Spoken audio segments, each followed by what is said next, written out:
Hi, everyone. Welcome, welcome. We will get started in about 2 minutes. Thank you for joining us. People are logging in now.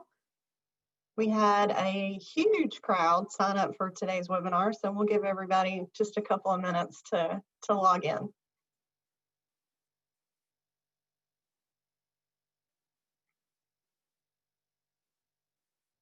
Mark, don't you love the beginning time when you're waiting to start and you're like, I don't have a whole lot to say right now. We're just letting people sign in. That's that awkward quiet, you know. That's right. I used to tell my wife, in 14 years of my career, I traveled 4 days a week. And Wow. the most awkward time of the day is right after I ordered my meal. Huh. It's like you're waiting there, you're looking around the restaurant, all these people are having conversations, and you're just sitting there. So that's when I started reading books. I think we talked the last time. I tried to read a book a week. Yeah. I love the book a week. I did that for a couple of years. I need to get back to it.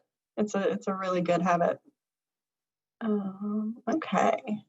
Looks like folks are still coming in. We'll give it 1 more minute and then we'll get started. Thank you to everyone who has already logged in and joined us.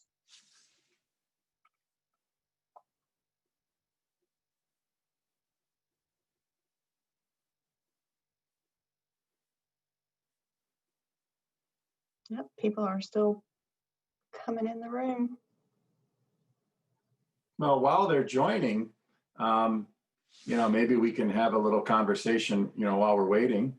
What are you hearing as far as, your industry and as far as like people working virtually? Are you hearing that a lot of people are forced to do that? Yeah. Well, and it's interesting because most people went virtual, the jobs that could. We do have a lot of frontline responders and people who were not able to work from home, but Right. A lot of people were working from home.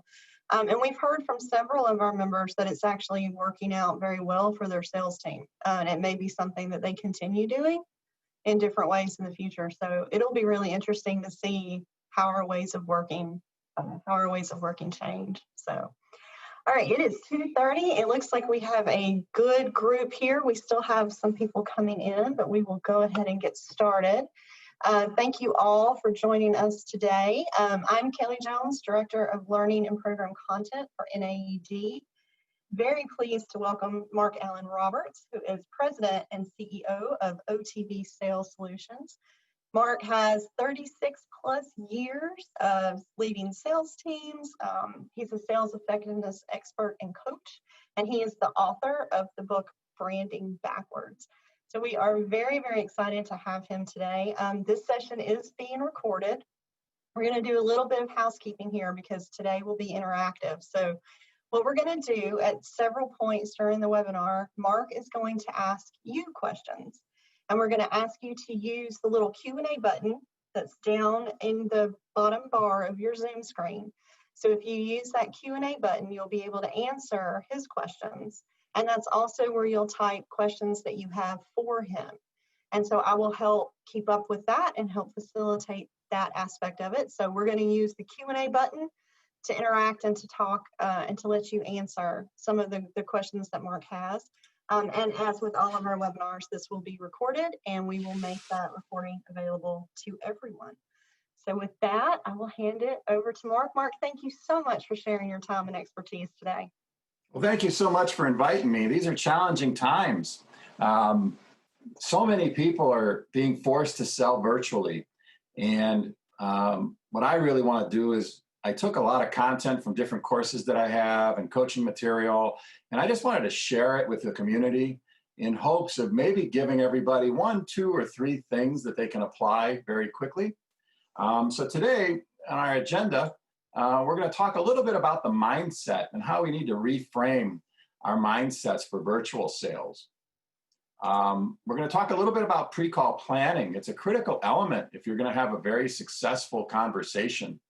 And that is whether it's live, face-to-face back in the day, or now you're being forced to communicate virtually, spend a little bit of time preparing and you're going to have a much better experience for both you and your customer.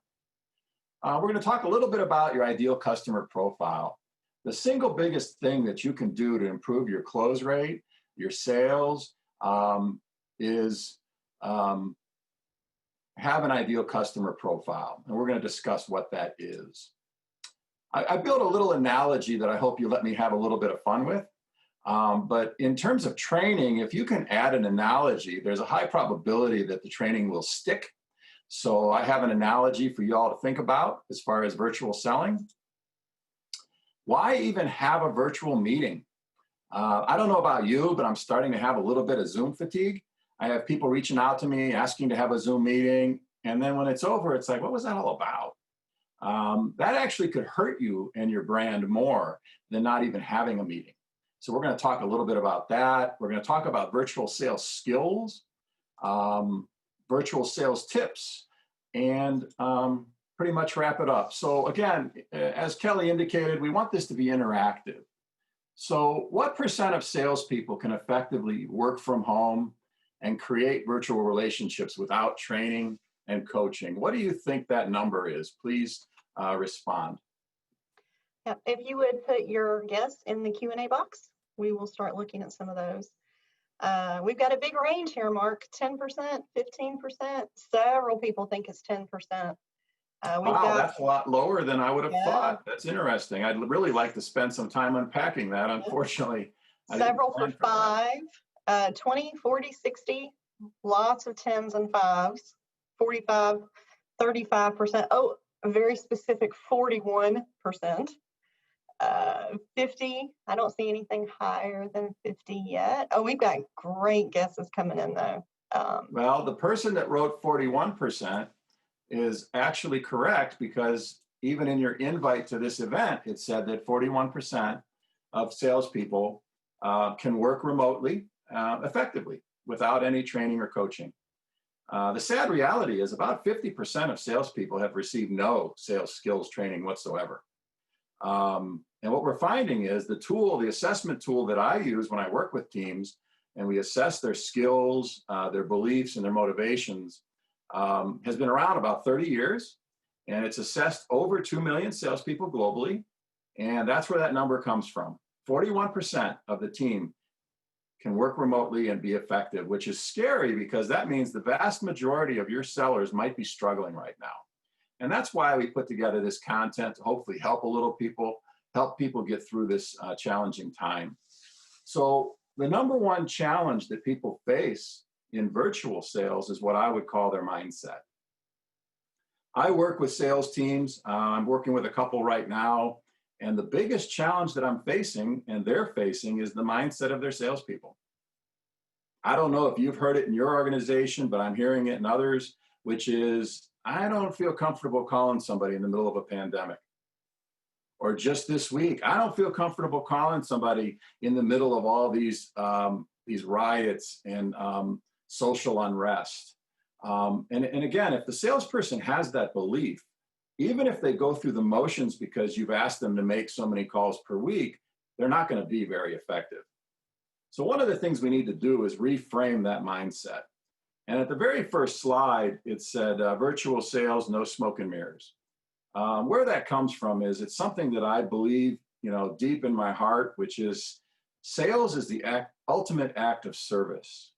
It's not selling somebody something they don't need. It's helping people solve their problems.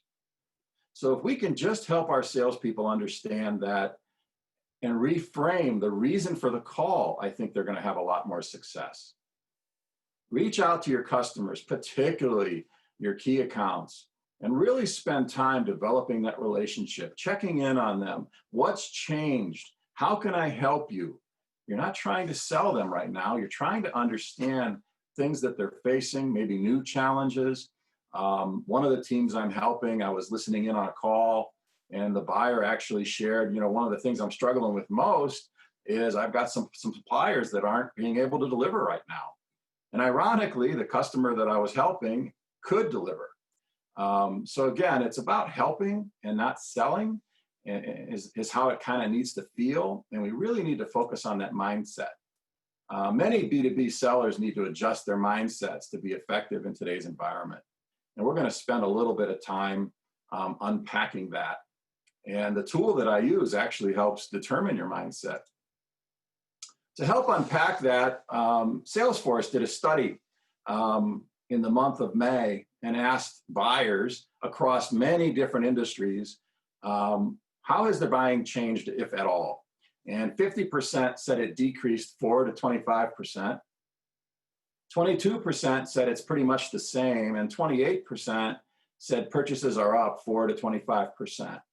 So the big takeaway for me is 50% of the buyers said their buying is at the same or an increased rate. But obviously your market is unique. So maybe at this time, in the chat, I'm not asking for you to share specific confidential company information, but maybe just share, what have you seen in the last 60 days? Are people buying at the same rate, down, up, or significantly down? Please give us your responses. Because what I've been hearing is, obviously in states where job sites are not allowed to be open, very strict quarantine rules, obviously that would have a huge impact on purchases. Yeah, we're seeing significantly down, a couple of similars, one increase, down about 20%, more down 35%, drastically down, buying at 50%, 30% down, significantly down. Panic buy initially, now starting to slow. Some accounts up 25%, slowing down but getting better. Down because of limited workers. So it looks like we've got a little bit of a range here. One buyer's up by 15%. Wow. Yeah, some reduced inventory and looking at cash flow, but a lot of down and decreases. So again, not everybody has the same answer. So it must be that people are having different markets that they serve. I live in Canton, Ohio, and in Akron, Ohio, for example, Gojo Industries makes hand sanitizer. And they're so busy that they're opening up 2 new plants. So if we were servicing them with automation equipment and other electrical supplies, if I'm their distributor, I'm having a pretty good year. If I'm the distributor that's supplying the new Amazon center in Akron, Ohio that took over a mall, I'm going to be very busy. So we need to take a hard look at where the sales are coming from and possibly even target others that are in those verticals. So what the data is telling us is some buyers have reduced their purchases, but about 50% have not. And again, that was across all industries. So your industry, it sounds like might have been a little harder hit, but sales teams are being forced to adjust to more of a virtual sales model. And what buyers are saying in research, on conversations, is they want speed, they want transparency, and what they really need from salespeople today is you. They want you, the salespeople, to be a trusted advisor. It's an excellent book that I think every salesperson should read. It's called The Trusted Advisor. I think we're going to be sending you a link to an article that I wrote about it. But what a trusted advisor is the buyers want your experience. They want to know your market knowledge. They want to know product application advice and business acumen. As Kelly indicated, I've been in sales for over 36 years, and buyers have complained about the 2 things the most consistently, even as technology's improved, as people move more to the web. They always are complaining about salespeople listening skills and business acumen. When they say business acumen, what they're talking about is, I want salespeople to take the time to understand the business of my business and then give me some advice. So that's a really important role. And if you've been in your business for any length of time, make sure and share your advice. Your customers are really anxious for it right now.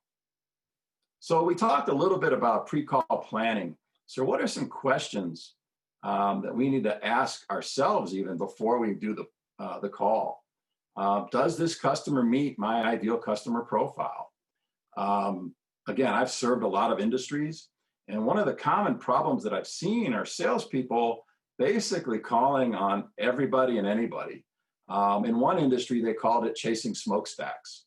And literally, when I would travel with my distributor salespeople, if a business had smoke coming out of its smokestack, that we would pull in and make a cold call. Now, that was years ago. Hopefully, people aren't doing that as much as they used to. but really understand who's valuing you now. You can look at your data, your transaction data in your system and find out, who is purchasing, and then go and look for more people like them. And then what is the person's role that you engage with? The one team that I'm helping makes custom manufactured parts, and their entrance to a lot of businesses is through the quality manager of all things, which really surprised me, but it's very effective. They connect with quality managers, and when the quality manager sees a problem, the quality manager recommends them as a vendor to the purchasing agent. So what's their role? Is this person a decision maker, or can they lead you to the decision maker? Again, it's about having strategic conversations. And what do you know to be important about this buyer persona? If you haven't heard the term buyer persona before, it's about the person's role that you're speaking with. Obviously, purchasing agents. Right now, they might be looking at reducing inventory, improving their cash position. Obviously, they're trying to pressure people for longer terms and price concessions. But then maybe there's other people that you call on.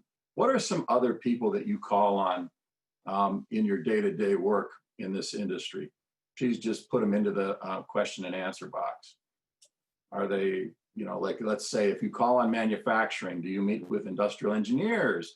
Do you call on plant managers, maintenance managers? Who are some people that people are calling on? Engineers, safety managers, industrial engineers, maintenance managers, guys in the field, project management, service managers, engineers, operations, facility managers, planners, buyers, safety managers, a lot of engineering and maintenance, a lot of plant managers, technicians. Yep. Excellent. Because just imagine the message that you would give for your particular product or service to a safety manager would be much different than maybe the message that would resonate with a buyer. And it's different than what would resonate with an engineer. So once you prepare for a call, make sure you know who you're speaking with, and then be prepared to talk about some things that you know are going to resonate with that person. What do we know about the business of this person's business? What challenges are others like them seeing today? How do these challenges impact the bottom line? Now that's the gold, right? That's where we start establishing value. If we can get customers to share the impact of some of their challenges and how it impacts their bottom line, that prepares us for more of a value-based sale. And then what do you need to be prepared for the call? We're going to talk here in a minute about what kind of mode is best for the call, but what do you need to be prepared for the call? What I recommend when I was the training manager for a company is create some really good questions, some open-ended questions that show your competence, but also build trust. And practice those questions and make sure that they're relevant to the person that you're meeting with. So let's talk a little bit about the best way to connect based on both the relationship stage that you're in with this person, but also the sales process stage. Would a phone call work? A lot of people have relationships with customers that you've been selling for years, and do you really need to have a Zoom meeting? I don't know about you, but I'm having what's called Zoom fatigue right now. Everybody seems to think Zoom is the way we need to engage, but a simple phone call is actually something that I really enjoy. Are you sending an email? Maybe you're sending an email to somebody, you're asking for a short phone call. I recommend you add something of value to them. Maybe it's a case study for somebody similar in their industry, their vertical. Maybe it's a real interesting article. Harvard, McKinsey, a number of publishers and research groups have been publishing some great articles on how to actually accelerate through the turn of COVID. And they may just value that. What stage of the sales call are you in? Are you in discovery? Well, maybe a phone call is good enough, or maybe Zoom. That way you can build some kind of a relationship by being face-to-face. Are you qualifying? Again, you can use the phone or you can use Zoom. I had one customer actually share that I would prefer you not use Zoom. So I had to know why.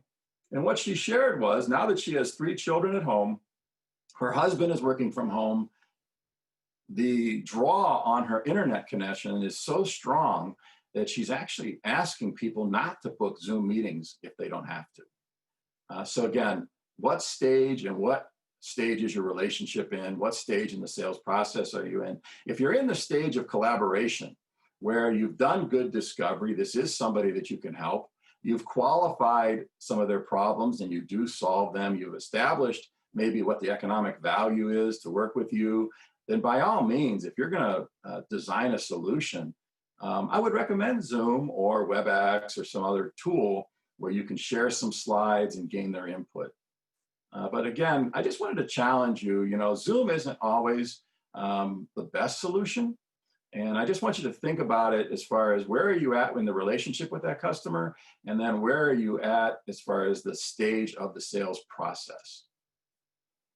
And now let's talk about an analogy. When I was trained to be a trainer, it said if you really want to make training stick, try to find an analogy that everybody understands. So what if I told you you all already know how to do virtual relationships and help your customers? There's an analogy, which is dating. Now, I've been married 30 some years, but I still remember dating. I try to take my wife on dates. But what could we learn as people are starting to date? Well, 39% of couples met online. For example, my son, he's 30 years old, is getting married in July to someone he met online 2 years ago. 25 million smartphone dating app users. 30 million dating online users, and $412 million of revenue is spent every year in online dating. So the question it leads me to ask is, I hear a lot of salespeople saying, you don't understand, you know, my business is face-to-face. I have to be meeting with people, but why would you believe you can't build virtual sales relationships when you already know that people are building all kinds of relationships online? Just wanted to challenge if you have that belief, if anybody on your team has that belief, because the numbers are pretty compelling. So if we wanted to go with this analogy a little bit further, what are some online dating tips? And again, I hope my wife doesn't like check my computer because she's going to want to know why I'm investigating dating tips. But make sure your dating bio does you justice. Your dating bio in business is your LinkedIn profile. So make sure your profile does you justice. Make sure you have a professional photo. I could do a whole webinar on people who send me invites that have a photo that I would never want to connect with. One gentleman actually sent me a photo of himself blowing smoke rings with a cigarette. No, you know, that's not professional, and that's really not what I'm in LinkedIn for. Put a little bit of style into your profile. Talk about the problems that you solve in your headline. And then if you're going to reach out to somebody, take a couple minutes and read their bio carefully prior to sending messages. Before we started the webinar today, Kelly and I were just talking about horror stories of people reaching out saying, hi, I'd like to connect with you. I see that we both share a passion for improving sales effectiveness, let's say. High probability I would connect with you. And then all of a sudden I get, 6 paragraphs and you're challenging me on why I'm not working with you already. No. If that person would have spent a little bit of time and strategically thought about building a business relationship, I think they would have taken a different approach. And then similar to the ideal customer profile, contact people that you find attractive, which is their business. You solve problems for them, and that might find your business and services attractive. If right now you're really busy with food processors and you've always wanted to sell, like in my neck of the woods, we have Sugardale, it'd be a great time to reach out to them and just share, look, I'm helping a number of the food processors in your area, and I just wanted to connect. Again, they might be facing some challenge that you could solve right now. And then make your message personal. One of my pet peeves is getting generic messages, both on email as well as on LinkedIn. sometimes on Twitter. But all it takes is a little bit of time, less than 2 minutes, to look at somebody's profile, maybe look at their company, maybe look at their press room on their website, and come up with something a little bit personal to make yourself stand out. And then, of course, don't call, text, tweet, or contact them too much. That's kind of creepy. It's creepy if you're trying to date somebody based on what my children share, but it's also pretty creepy in business. So how would we apply these tips to building sales relationships and virtual sales? Well, first, have some content. The very first slide talked about no smoke and mirrors. A good friend of mine recommended I start blogging years ago. I love sharing how to fix sales problems. I'm not a great writer, so if you check out my stuff, you'll figure that out pretty quick. But what people tell me is they enjoy my advice. But content. If you don't feel comfortable creating your own content, there's plenty of great thought leaders on LinkedIn. As I mentioned, Harvard's been producing a COVID-19 series, McKinsey and others. Feel free to share that if you feel it'll help the person you're speaking with. LinkedIn. LinkedIn needs to be professional. It needs to talk about the problems that you solve. Ideally, have some testimonials on how you solve those problems and who you've solved them for.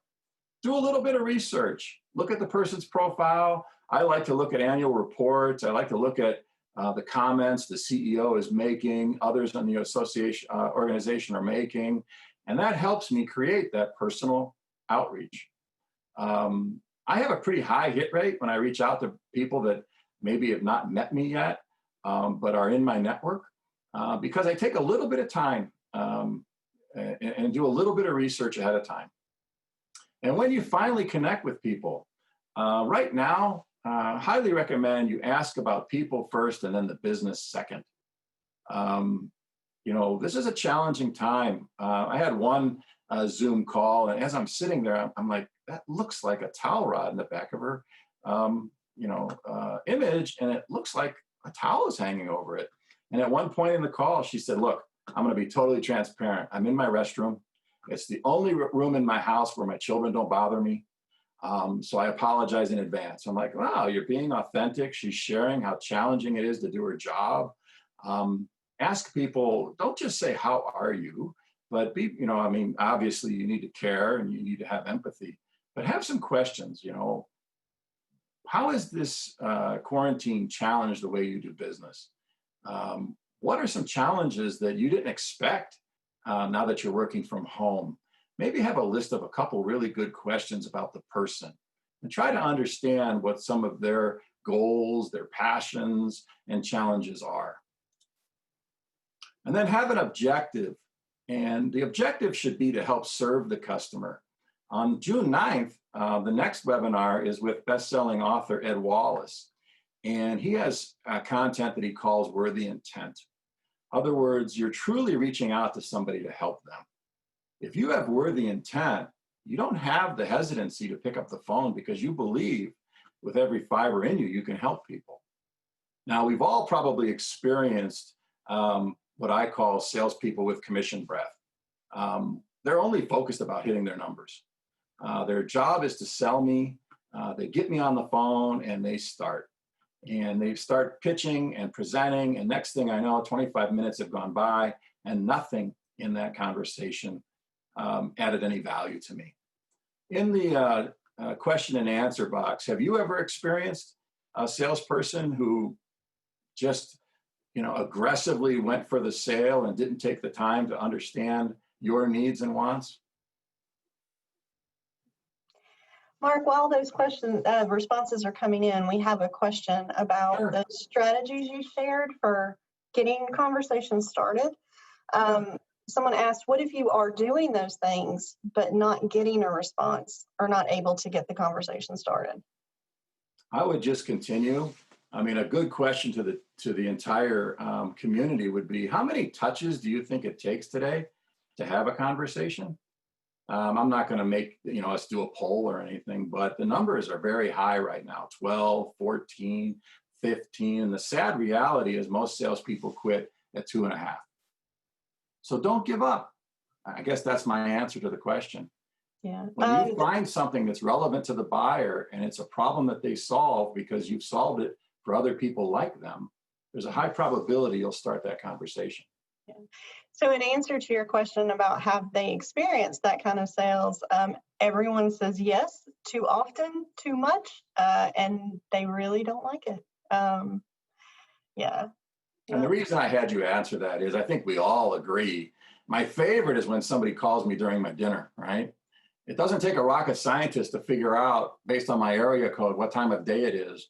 And they call me during my dinner and start selling me something. Well, first of all, I don't even answer the phone now. But their intent. But I can pick up on somebody with worthy intent very quickly. So have that worthy intent. Again, don't think about, and if you manage a team, coach them to connect with your key accounts right now and offer to help them, not sell them.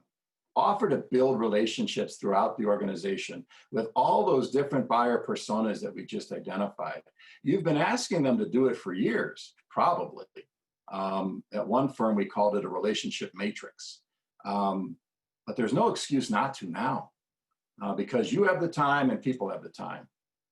And then humanize your discussion, lead with empathy, and connect with GPS. Again, Ed Wallace will be on our June 9th webinar, and he's actually going to give you a system, a process to build business relationships. And he leverages something called GPS.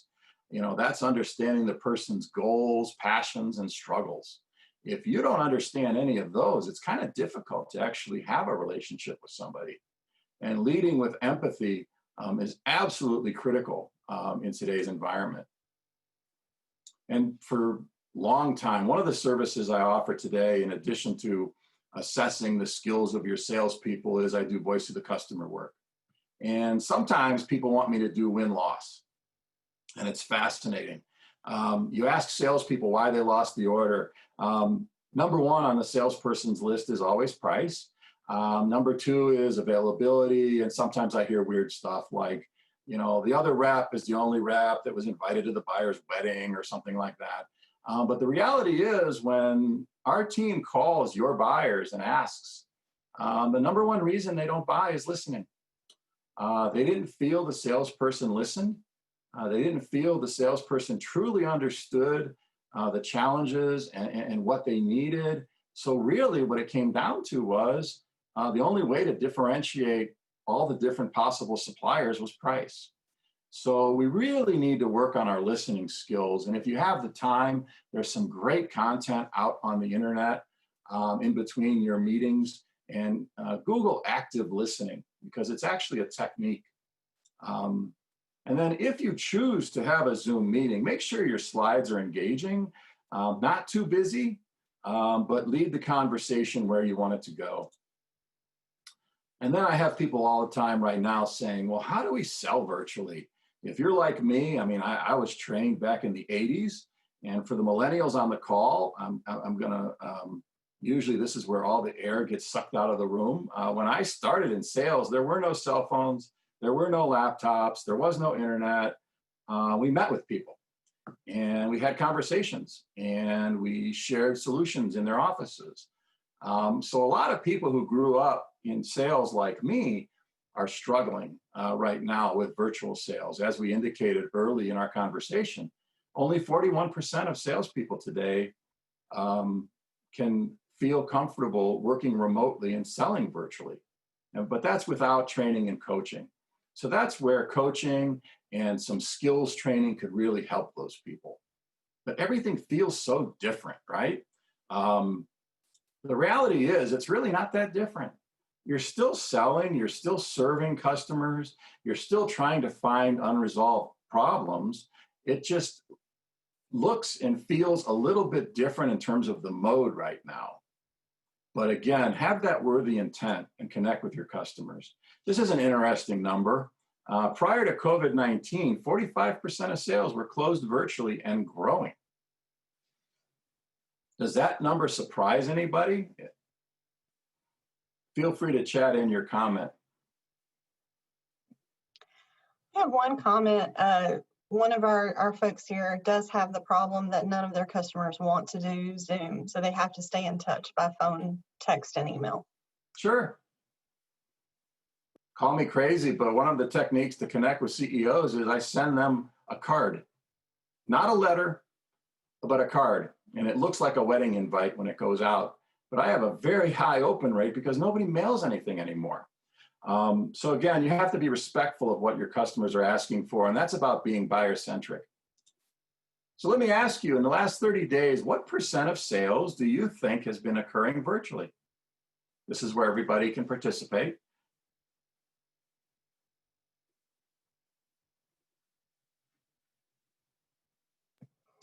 We had a question mark about where that number comes from. Which one? Good question. Maybe the one where, yeah. Yeah, it's on the slide. So when people get a copy of the slides, the source is on the slide. Okay, great. All right, guesses here, 60%, 65, 95, 55, 10, 35, 90, 75, 60, 95, 55, 90, 85, 70, 90, 75, 85, 58. I love this specificity. 100%. So we at 20, we've got a big range of guesses here. Well, the answer is 90%. McKinsey did a study, I believe it was through the end of May, but you can Google it, but 90% of sales were occurring virtually. So again, if you have that mindset challenge, that limiting belief that nobody is selling virtually, I don't feel comfortable doing it, I don't want to bother a customer when they're in a high stress mode. No, sales are occurring. They're not occurring as high in most businesses. Some are actually up, as people on this call contributed. But a lot of people are suffering and their sales are down, depending upon the markets that they serve and the constraints in their particular states. But 90% of sales is occurring virtually. I just wanted to share that because, again, we need to adjust. The one thing about being in sales is it's one of the most accountable parts of any organization. I mean, they track everything nowadays. If you have a CRM, they're actually tracking the cadence of your calls. They're tracking every conversation. Some technology actually can track your conversations with your customers and how frequently you use the right value proposition, how many times you asked questions, what % of the call the customer talked versus you. We're accountable, and we've always been accountable. Now we need to adapt, and that's the message that I'm sending today. We've seen a shift. As salespeople work from home, when you look at outside sellers and you study where they spend their time, about 13 to 15% of their time is traveling. So now that we're not traveling, we picked up about 13 to 15% more time. And what the studies are indicating is salespeople are about 29% happier working from home or remotely than working on site. So that's a nice benefit of the current challenge and constraints that we're faced with.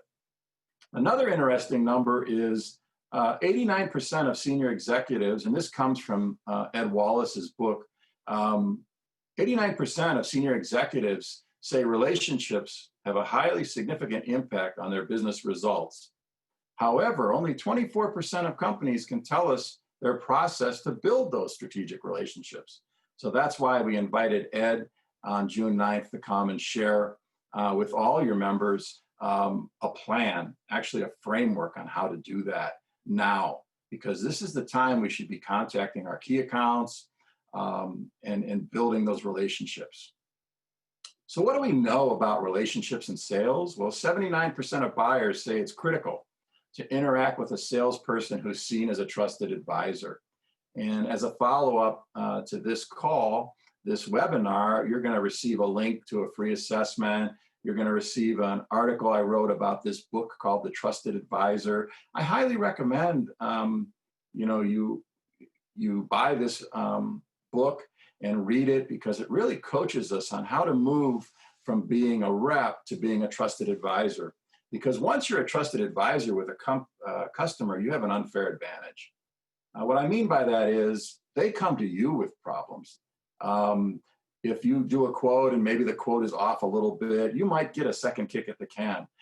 They want to work with you. They bring you their problems to solve. They talk about things below the surface that maybe they don't share with other reps. So that's something that we really need to all strive for, which is growing our relationships to the level of being a trusted advisor. And again, the book Trusted Advisor is an excellent book. The other thing I wanted to coach everybody on is, why are you having a meeting to begin with? There are 4 really good reasons to have a meeting, which is get information, give information, build a relationship, and gain a commitment. If you can't tell me why the next meeting that you're having doesn't do one of those 4 things, there's a high probability you might be breaking trust with that person. So make sure you have a really good reason to have the meeting in the first place. Maybe what you need to do to really serve the customer is a short email and answer a question.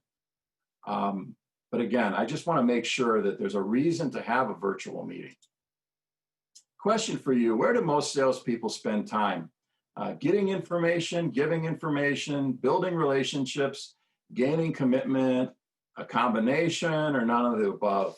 Please answer what you think, where you think most salespeople spend most of their time. While those answers are coming in, Mark, we had a question before when you were asking about virtual sales. Yeah. What did you mean by business to business closed virtually? I don't understand the question. Could you repeat it? What do you mean by the phrase closed virtually? Like if a business had been closed virtually, is it like they received only an order? operating? Huh? Oh, They received an order. Got it. Thank you. Okay, we have a wide variety of answers here. B, B, A, E, C, B, B, and C. It looks like we have every answer except D. Well, and what's interesting is if you lead a sales team, you probably have a preference. But what research shows us is most salespeople give information. Back in the day, we called it, show up and throw up, basically. Or spilling their candy in the lobby. What we really need to do is shift this when we're doing a virtual experience and ask a lot of really good questions and let the other person talk.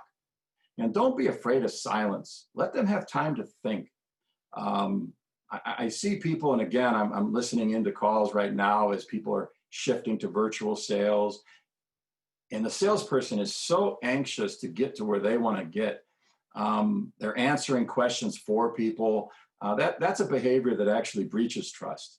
So what you want to do is spend more time on asking really good questions and learning about their business. And then it gets into mindset and skills. What do you think is the right mindset and skills salespeople need to build relationships and sell virtually? I'm anxious to see what people say in their comments. Are they any different than face-to-face sales? Is there something new that maybe people need to learn? There has to be if the majority of salespeople can't work remotely. What are some of the answers people are sharing? You had a good point when you were asking about what most salespeople are spending their time on. One person did suggest problem solving. We have right now this mindset and skills are adapting to new ways of selling, listening and engaging skills, keep smiling and dialing in front of the laptop, a positive mindset, be flexible with the new technologies and know the new technologies. A lot of comments about listening and trust, pre-planning, be comfortable with quiet, technology skills. I really like this. Lead with credibility and empathy to build trust, and then go through a robust discovery process to lead with the customer's challenges and opportunities. And a lot of listening, digital etiquette, email etiquette, stop being afraid, find ways to differentiate, be inquisitive, empathy, pregnant Those pause. are all really good feedback, and I appreciate everybody sharing because you're all on the right track. We look at competencies, sales competencies, in 3 buckets. When I work with teams and I actually look at their skill level, again, it's difficult because 50% of teams haven't even been trained in sales skills. But the one thing that's interesting is you can work with a team and find out that they know how to sell, but will they sell? That's one of the competencies we need to look for. Strong desire for sales success. They take responsibility. They're motivated. And then there's skills. We're all familiar with the hunter. So many distributors that I work with really want to engage, find hunters, train hunters. But there's also a very valuable role, which is the farmer. This is the person that helps you gain a greater share of wallet in your large accounts. But relationship building is really high on the list. Consultative selling, selling on value. There shouldn't be anything major here as far as a surprise, but social selling, interestingly, is on the list. Because again, as salespeople, we might not feel comfortable with it, but we need to learn the skills that are associated with social selling. But the big one for me, and lately where I've been spending a lot of time with teams, is mindset. And the one that might surprise people is they don't need approval. Top elite sellers don't need to be liked. They need to be respected. And when I unpack that a little bit, what I mean by that is if you have a high need to be liked, there's a high probability you're not asking those questions below the surface, those probing, open-ended questions that give you that unfair advantage to win the business. So that's what I mean by that. But controlling emotions, having supportive beliefs, and they're rejection proof.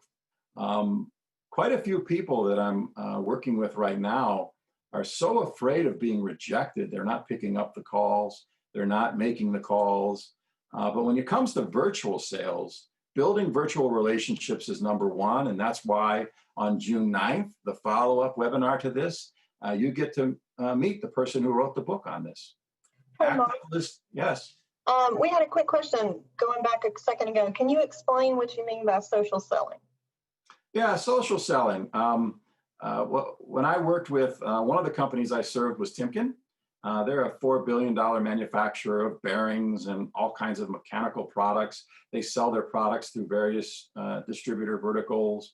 And there was a belief in their organization with senior leaders that LinkedIn is actually for people looking for work. LinkedIn is a tremendous tool if you know how to use it. And as Kelly and I were discussing before we started the webinar, there's a lot of people using it, but they're using it wrong. And that actually can hurt you more than help you. So social selling is a technique to engage with your customers on LinkedIn. You can share articles, you can send emails. There's techniques to engage with people socially is what that's all about. And then again, you know, your members said things like empathy, virtual presentation skills, consultative selling. And we really need to understand if the people can work remotely, because if they can't, the good news is we can train and coach some of them, and some of them might need to move into different roles if they can't be coached or trained. And what we need to do, and I think one of your members mentioned this, is build trust and confidence early, and then throughout the buying process, reinforce it. And that's how we sell virtually. A lot of businesses have their own sales process steps. Some of the most common that I've seen is first you need to understand who your ideal customer profile is. You do some discovery, qualifying, maybe you collaboratively work with the buyer, design some solutions, you quote. Ideally, based on value and have a business case, you negotiate terms, you close, you confirm the value, you know, after the purchase has been made, and then you ask for the next opportunity. But what we're seeing is a lot of salespeople are skipping steps. And when you skip steps, it negatively impacts your close rate. Some of the most common steps that people skip is the ideal customer profile. They're busy, they're calling on a lot of people, but their probability of close is very low. They're not spending enough time qualifying, so they're spending time on people in the pipeline that they're never going to close, and therefore their close rates are very low. We talked a little bit about an ideal customer profile, and I want to save time for questions at the end, but what I recommend is you target customers that are like those that value you most. Find out what markets right now are purchasing that you serve and go where the money is. and share how you help people in those markets, and leverage similar customer data to gain a greater share of wallet.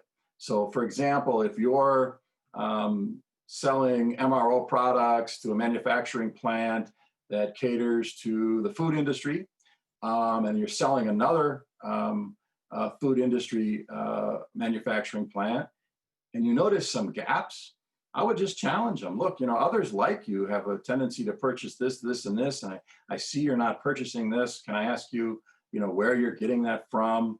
Again, use data at your ideal customers and leverage that data, because it's the single biggest factor that'll improve your close rates, is targeting the right kind of people today.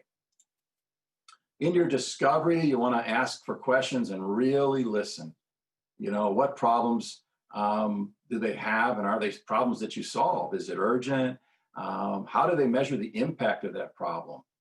Are they facing new challenges? I keep hearing a lot of new challenges that I never even expected as I listen on calls with sales reps. Are they the decision maker or influencer? And then, of course, GPS. And again, we're going to hear from the author of this, but it's about understanding their goals, passions, and struggles. And the number one mistake I see people making today is they're assuming. And the old phrase, if you assume, you make an ass out of you and me, right? I was just on a call with a young man, and he reached out to a plant, and he started the call off with, I know business is really down. I just wanted to check and see how I could help you. And then for 25 minutes, the buyer explained what their business is and how it's the best year in the history of their company. Because what they do is they make equipment for companies that help retool.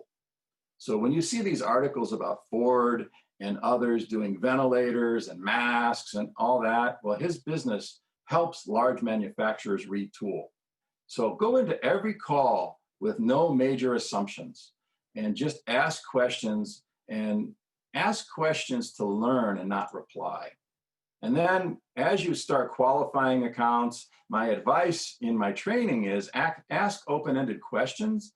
I recommend that you have maybe 5 to 10 really good open-ended questions. Move from broad to specific, and then ask questions that demonstrate your competence and builds trust.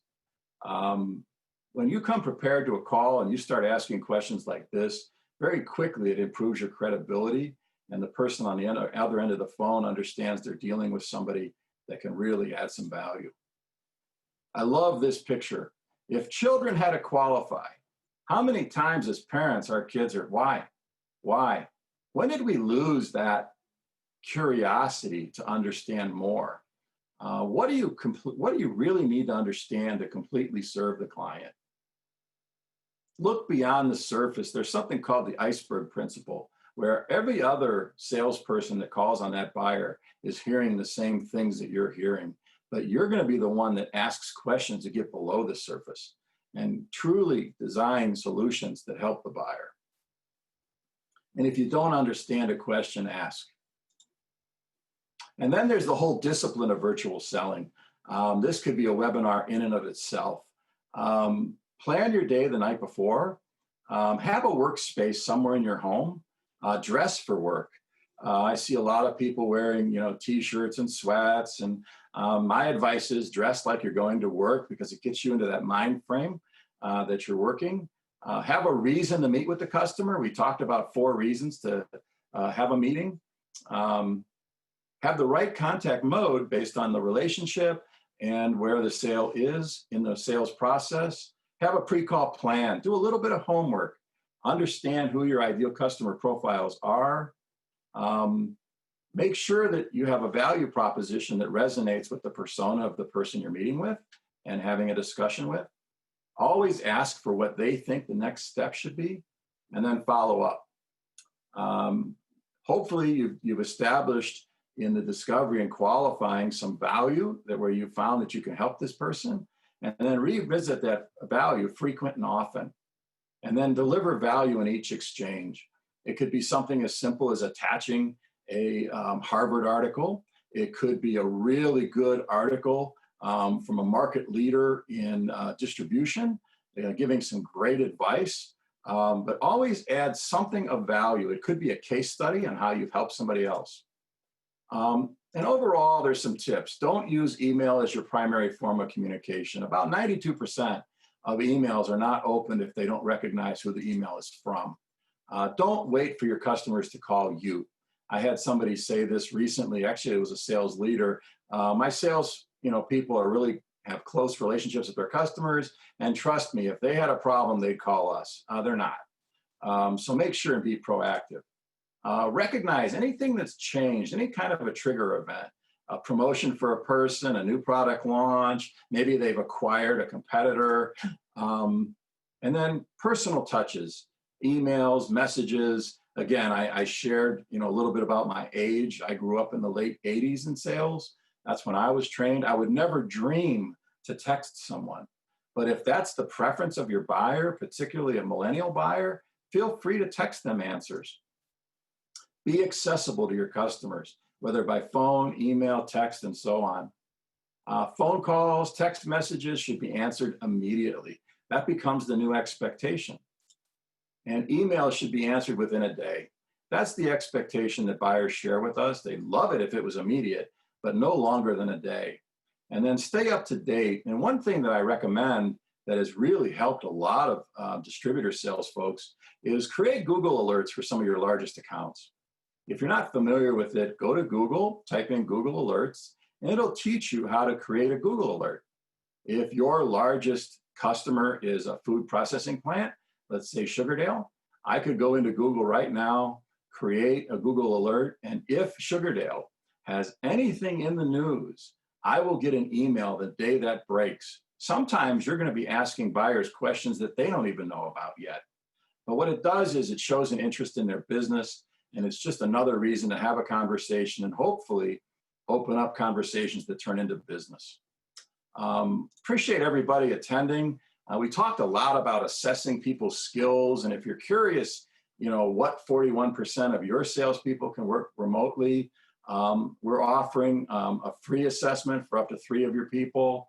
You're going to get a link with these slides, and if you're interested, you can have 3 of your people take a free assessment, and you'll get about 15 to 20 minutes with me to review the results, and we'll discuss any skills gaps that your team may have.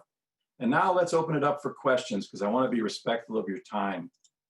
Everybody does have a homework assignment if you choose to participate. In training, we really want people to apply. And what I want everybody to do is reach out to me on LinkedIn and send me a simple personalized message. If I'm coaching you, that message could be, hey, Mark, I was on the webinar today and I'd like to connect. You could spend a little time on my profile and say, hey, I see that you worked at whatever, I'd like to connect. But I want everybody to experience really how easy this process really is. And if I can help any of you, feel free to connect with me. So do we have any questions before we wrap up? We do.